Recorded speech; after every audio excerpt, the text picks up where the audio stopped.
So whenever a child presents with acute liver failure, he's actually hanging by a thread.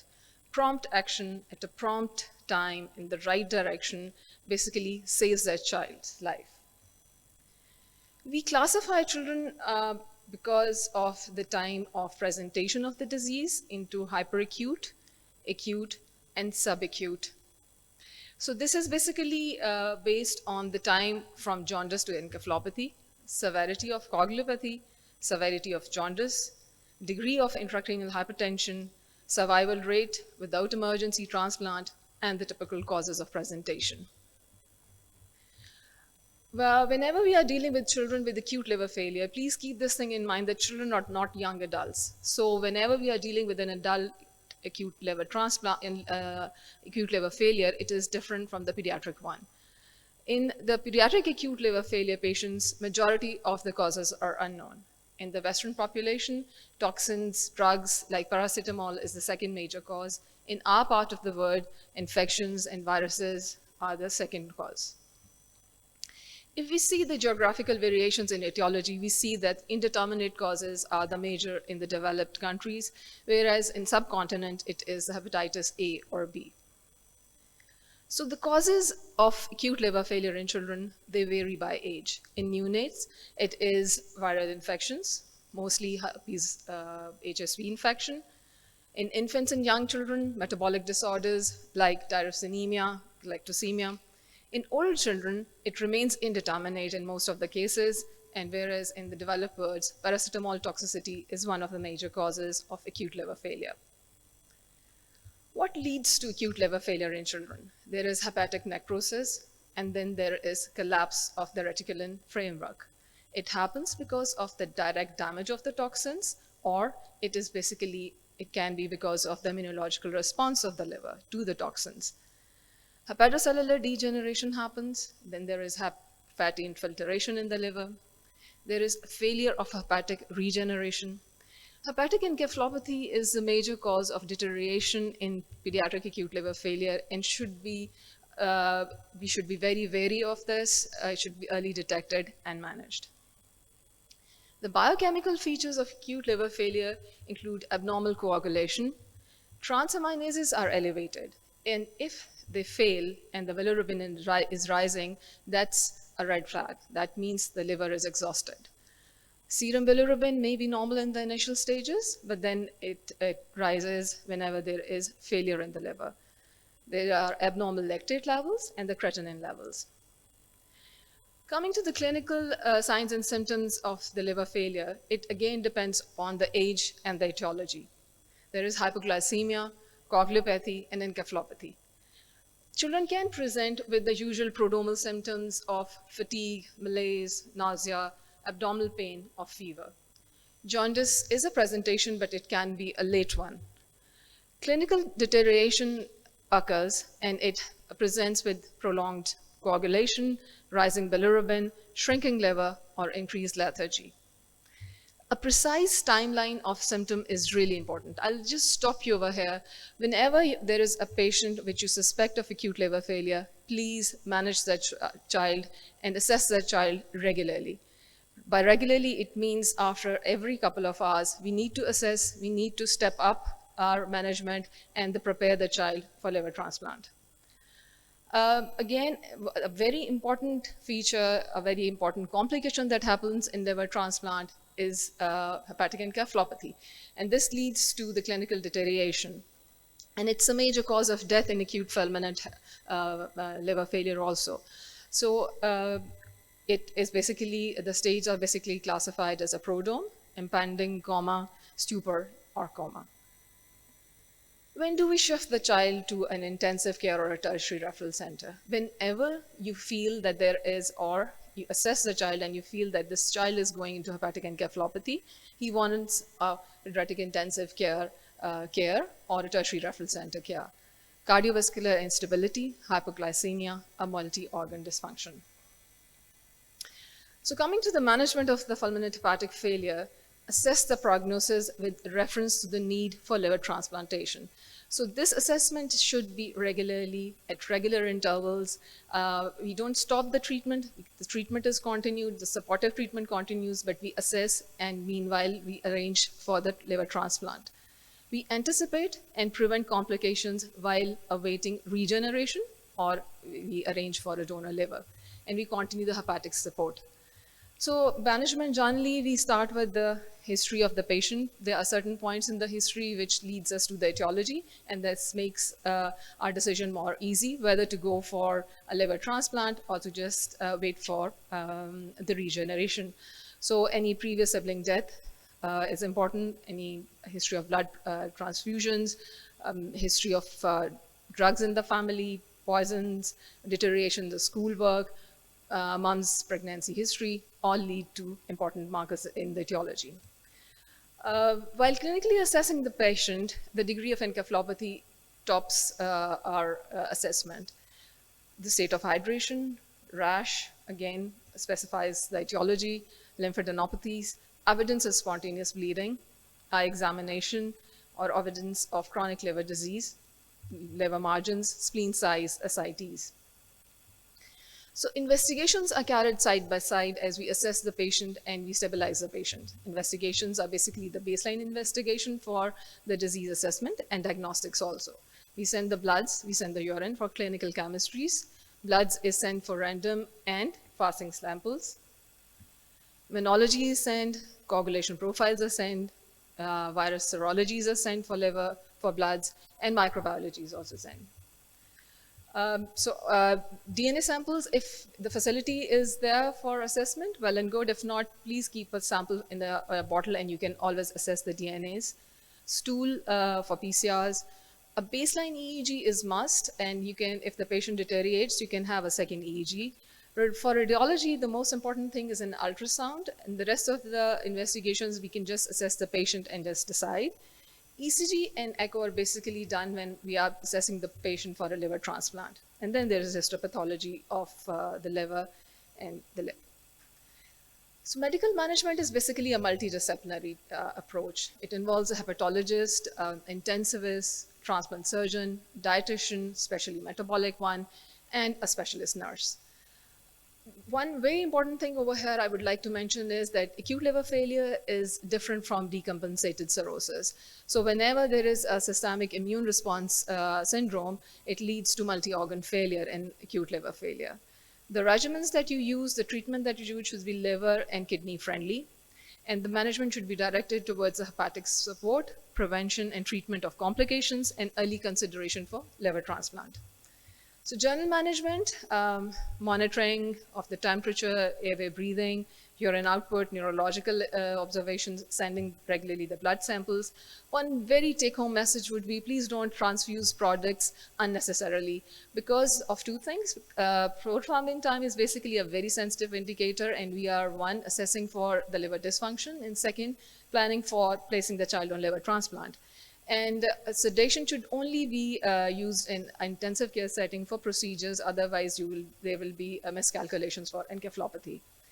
Fluid management is the main stay of the management in acute liver failures. Keep 50 to 75% of the fluids.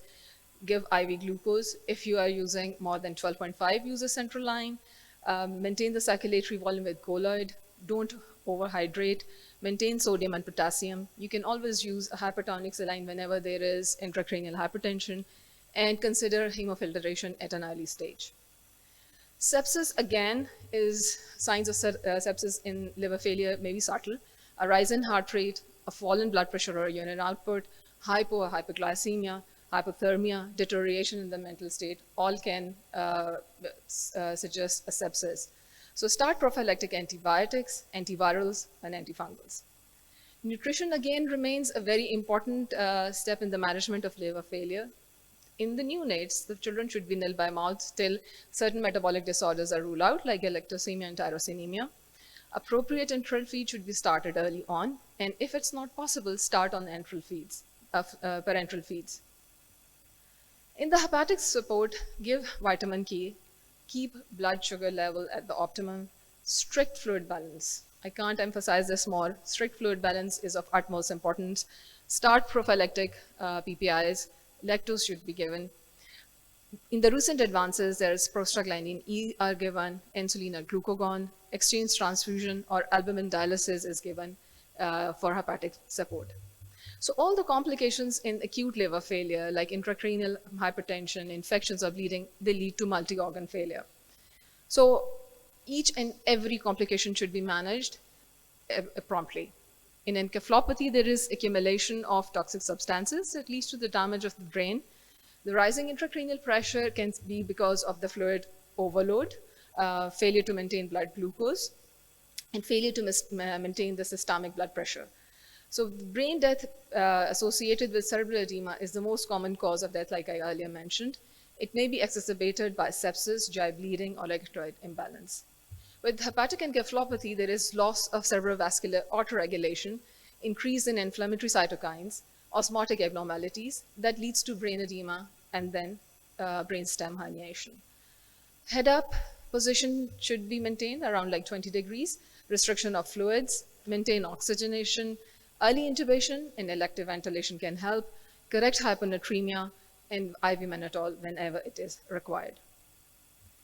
In hepatic encephalopathy, there should be restriction of dietary protein, and we can minimize the nitrogenous substances by rifaxiamine, sodium benzoate, or other drugs. Avoid sedation and consider hypertonic saline if there is an increase in intracranial pressure. So renal dysfunction is basically can be because of hepatorenal syndrome, or it can present as acute tubular necrosis. We label it whenever the urine output is less than 0.5 mils per kg per hour in 2 consecutive hours.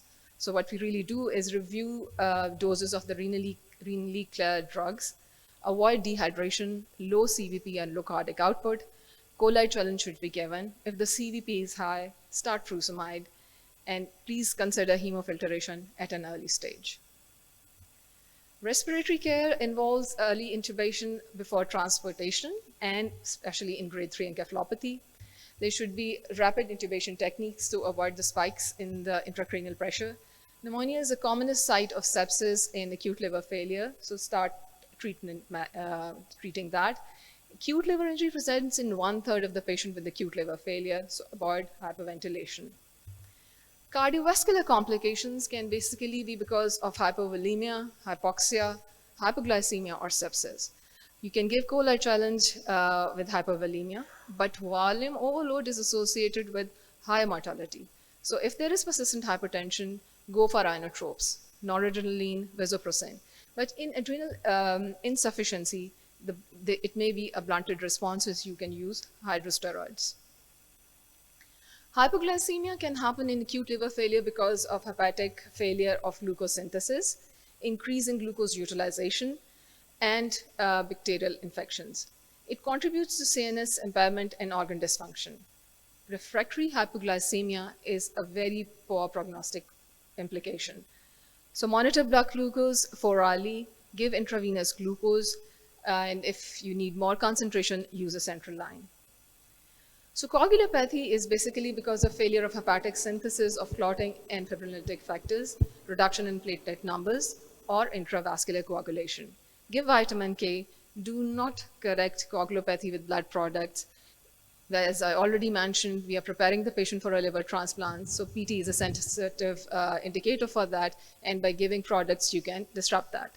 Once the decision for listing is made, then you can always transfuse and think of the recombinant blood products other than the FFPs and the cryoprecipitates. Convulsions can be atypical or occult, and they can be because of the causes of acute liver failure. So correct the electrolyte imbalance. Fluid balance should be appropriate, and mannitol can be used for increased intracranial pressure. Metabolic acidosis can be because of hypovolemia, hypoxia, sepsis, renal failure.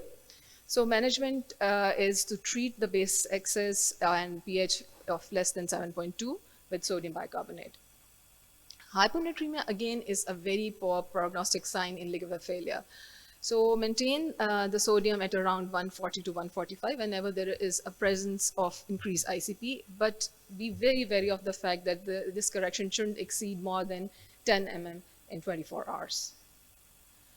So what's the prognosis? The patient with spontaneous recovery have an excellent long-term prognosis, ranges from 50 to 40%, depending upon the age and the cause. Cerebral edema is the main leading cause of mortality in acute liver failure. Then it's bleeding, renal failure, and infections. The poor prognostic factors include less age, rising bilirubin, coagulopathy, grade 3 encephalopathy, renal failure, and a shrinking liver. So we are basically living thankfully, in a transplant era. Before the transplant era, the mortality of pediatric acute liver failure was around 70 to 95%. Liver transplant has potentially life-saving therapeutic option for these patients. Since multiple factors and advancement in the liver transplant, the outcome has further increased. This includes improvement in the medical and the surgical, the anesthetics, organ availability, immunosuppression, and identification and treatment of post-operative complications. Basically, the availability of the split liver grafts and the living-related donors have actually helped the pediatric population a lot. Immunosuppression regimens are basically also helping the children for long-term follow-ups and lesser complications. Just a couple of words on the type of liver transplant. We have the usual orthotopic ones in which the deceased liver is available. Then the living donor in which either the right lobe, the left one, or the left lateral is available according to the size of the patient. And then there is a split type of the liver transplant. Auxiliary transplant are basically done whenever you think that there would be a chance of a spontaneous recovery, and you transplant the portion of the liver and let that disease pass. And if the native liver recovers, you can just remove the transplanted one. Donors can be cadaveric or living donors. This is basically a King College criteria for placing the child on presenting with acute liver failure on the liver transplant list, and it includes coagulopathy and the variables which includes the age, duration of jaundice, encephalopathy, and serum bilirubin levels. The question always remains whenever you're assessing to transplant or not to transplant. So to transplant, we transplant patients with acute viral hepatitis presenting with acute liver failure, drug-induced one, toxins, the indeterminate ones, Wilson or tyrosinemia. And there are certain conditions in which transplant is contraindicated, like the advanced cardiopulmonary diseases or mitochondrial deletions. So it's just a brief experience of liver transplant at Army liver transplant unit in Rawalpindi. Totally transplanted patients are 67, of which pediatric are 34. The overall survival rate of 1 to 5 is 87%, and 30-day survival is around 90%. Let's have a look at the pediatric patients we have so far transplanted. It is a surprise that none of them presented in acute liver failure. The reason, we don't have a robust plan and we don't have a cadaveric plan. So this is a must. This is a future of management in the liver failure patients, especially in the pediatric population, and in the future of the liver transplant program also. We need public and professional awareness of brain death and donation, seminars on religion and organ donation, legal aspects of organ donations, and hospital infrastructure, which are basically cope with organ assessments. So the future is establish an updated database, centralization of common liver diseases, formation of a transplant society, close collaboration between different national and the regional transplant societies, establishing a cadaveric program, sharing of organs, and close patient interaction. To summarize, I would just say that pediatric acute liver failures is different from adults in definition, in etiology, and in outcome. Liver transplant interrupts the natural history of pediatric acute liver failure. Encephalopathy, though difficult, but it still remains the major cause of mortality in liver failure. Early diagnosis and referral to a liver transplant surgeon is essential. Acute liver failure is multi-organ systemic failure. Fluid management, utmost importance. No blood products and no sedation. I conclude by saying that it remains a challenge. Advanced medical therapies have helped in improving the management. Liver transplantation is a game changer. So an unfinished life needs a life-saving transplant. Organ wasted are basically life wasted. Thank you. Thank you, Dr. Shamama Hassan, for detailed insight in your talk and nice and suggestions which are need of time.